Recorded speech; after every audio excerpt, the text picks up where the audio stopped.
21ஆம் நூற்றாண்டின் விண்வெளி பயணங்கள் பல சாதனைகளை படைத்திருந்தாலும் பல வேதனைகளையும் கொண்டுள்ளது என்பது யாவரும் அறிந்த உண்மையே.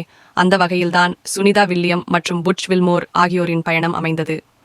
2024ஆம் ஆண்டு ஜூன் 5ஆம் தேதி இந்திய வம்சாவளியைச் சேர்ந்த அமெரிக்க விண்வெளி வீராங்கனை சுனிதா வில்லியம்ஸ் மற்றும் விண்வெளி வீரர் புட்ச் வில்மோர் போயிங் நிறுவனத்தின் ஸ்டார்லைனர் விண்கலத்தில் சர்வதேச விண்வெளி நிலையத்திற்கு கைலுழு பயணம் செய்தனர். இந்த பயணத்தின் முக்கிய நோக்கம் சர்வதேச விண்வெளி நிலையத்தில் பல்வேறு அறிவியல் ஆராய்ச்சிகள் மற்றும் பரிசோதனைகளை மேற்கொள்வது ஆகும். அத்துடன் ஸ்டார்லைனர் விண்கலத்தின் செயல்திறனை மதிப்பீடு செய்வதும் அதன் மூலம் எதிர்கால மனித விண்வெளி பயணங்களுக்கு பயன்படுவது என்பதும் முக்கிய நோக்கங்களாகும். அவர்களின் திட்டமிட்ட பணிகள் முடிவடைந்த பின்னர் பூமிக்கு திரும்புவதற்கு ஏற்பாடுகள் செய்யப்பட்டன. ஆனால் ஸ்டார்லைனர் விண்கலத்தில் த்ரஸ்டர் கோளாறு மற்றும் ஹீலியம் வாயு கசிவு போன்ற தொழில்நுட்ப பிரச்சினைகள் ஏற்பட்டதால் அவர்கள் பூமிக்கு திரும்புவதில் தாமதம் ஏற்பட்டது.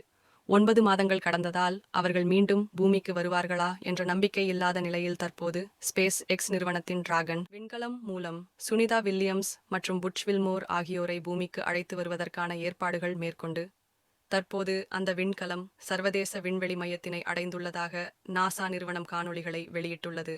அந்த வீடியோக்கள் வைரலாகியும் உள்ளன.